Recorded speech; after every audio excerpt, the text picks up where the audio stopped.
Welcome, in front of me is a Xiaomi 14 Ultra, and today I'll show you a couple tweaks and the tricks you can do on this device.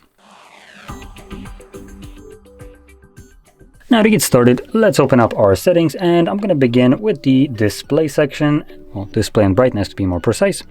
And here we have things like the light and the dark mode to start off simple. Now I believe we have these options throughout the setup process, but what we also have in here is the dark mode settings, which allows you to select it, there we go, either from sunset to sunrise or on a custom timer. So it basically allows you to have two different modes enabled at the same time, and the device will be swapping between these two depending on either your timer or the kind of position of the sun, basically. Anyway, scrolling a little bit further down, we have things like the advanced textures, though I don't know exactly where it applies these effects, but whatever it does, it adds this kind of blurry effect to some textures. So the best way to probably imagine this would be things like the Windows 11, where you have like the sidebars and they are kind of a little bit transparent, but in this kind of blurry transparent look. I would assume something similar can be applied right here with this being enabled. Though, like I said, I have no idea where it actually applies these changes to. Now, scrolling further down, we have color scheme. Here we have a couple different options that we can choose from. We have things like the Original Color Pro, Vivid, Saturated, and Advanced settings. So this allows you to change how saturated the display actually looks like. I believe default one was probably going to be Vivid, though I could be incorrect about that one. Now, under Advanced settings, we do have something that supposedly is more color accurate, like the P3 gamut or the sRGB. Though again, we don't know how color accurate these are, as there's no percentage, and probably based on per display this will differ a bit, so just take that with a grain of salt. It does supposedly allow you to use a color accurate presets right here. Now going further down the list, we have things like the refresh rate, and we have two options here. We have the default and custom. Default will be the actual best option for majority of the people, but for some of you that want to just prioritize battery life, you could change it to custom, change it to 60, and this might give you a little bit of a better battery life with screen on time compared to the default one, which will run the display at 60 and 120. Though that being said, the default one with the LTPO display actually means that we can run this display at even lower than 60 Hz, depending on what's visible on the screen, which I don't know if this actually applies to the custom refresh rate. Now, below that, we have the display resolution. We have two different ones. We have the Full HD Plus and the Quad HD Plus. The Plus is just a kind of like a addition for no freaking reason, to be honest. The only reason it's here is because the Plus insinuate that it's not a 16:9 aspect ratio, so it's a little bit bigger than 16:9. But in reality, this is basically a 1080p resolution, aka Full HD, without the Plus. Now, by default, even though this device supports higher resolution like the 1440p, these phones always come with the 1080p enabled, as most people won't really see much of a difference, and the higher resolution does increase battery consumption. But if you want to have the best kind of viewing experience on your display, you might want to change it to Quad HD. Obviously, you paid for the entire damn device, you might as well use the entire damn device. That also includes the display. Now, scrolling even further down, we have the AI image engine, which allows you to upscale and enhanced images. Like, we have the upscaling, we have the HDR kind of conversion for the HDR content. Super resolution is the upscaling. Then we have image, AI image enhancer. This is just for pictures.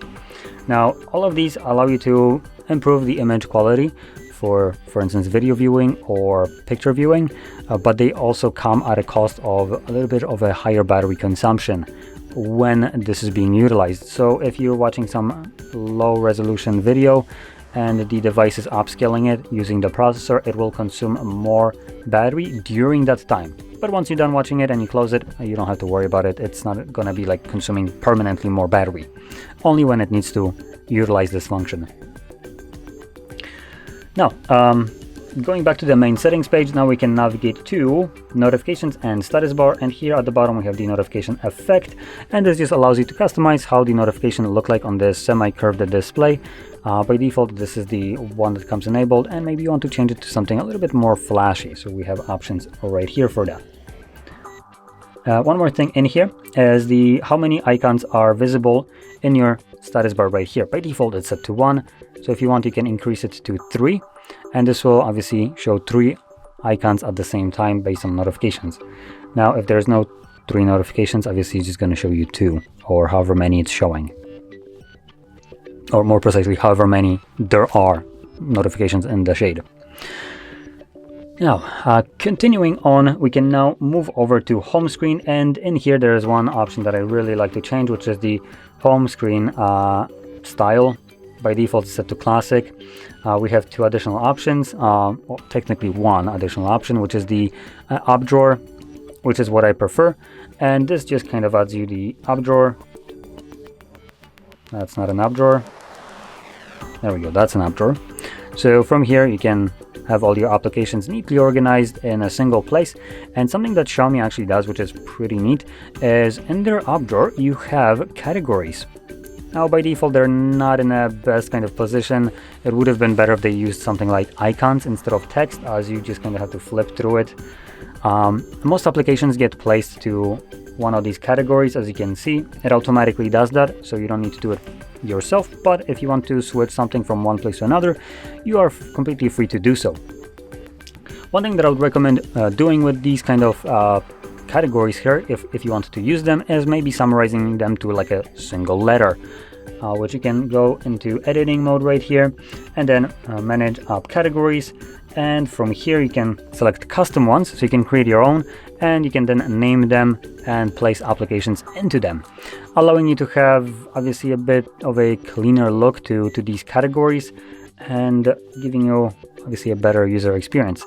Now the reason I'm pointing that out as well with the kind of like icons and stuff like that is because, for instance, I use a smart launcher on my phone, which has the same kind of idea with like categories at the bottom, but you can see it gives you these kind of icons instead, and it's much easier to navigate, so it's in a more convenient place with better design, I would say. And that's one of the reasons why I recommend just kind of compounding this to a single letter, making more categories be visible just at a fingertip, so you don't have to scroll through it.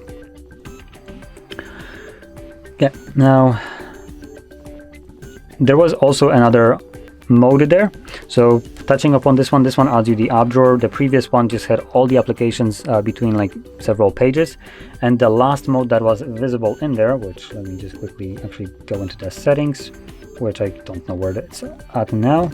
There we go, and home screen. The last one, the light mode, is designed more for like a probably simple mode would be better name for it, as when enabled.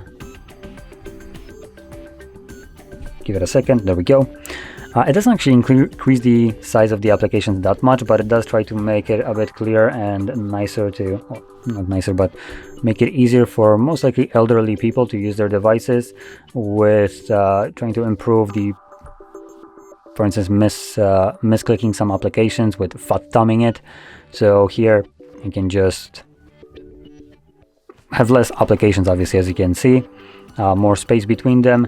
You can probably also increase the size of these applications, hopefully, though editing home screen is now removed, unfortunately, based on this. It also looks like the text actually got a little bit bigger. Let's go back to home screen. Am I blind? Oh, that's fantastic. So it's kind of hidden now. Great. I guess I'm not changing it now. As you can see, there's a couple of things happening in the background as well to make it a little bit more annoying to leave this mode by the looks of it. Now, anyway, there was one last thing that I wanted to show, and I'm not sure if I'm going to be able to do it now. Let's just quickly see if I can actually find it.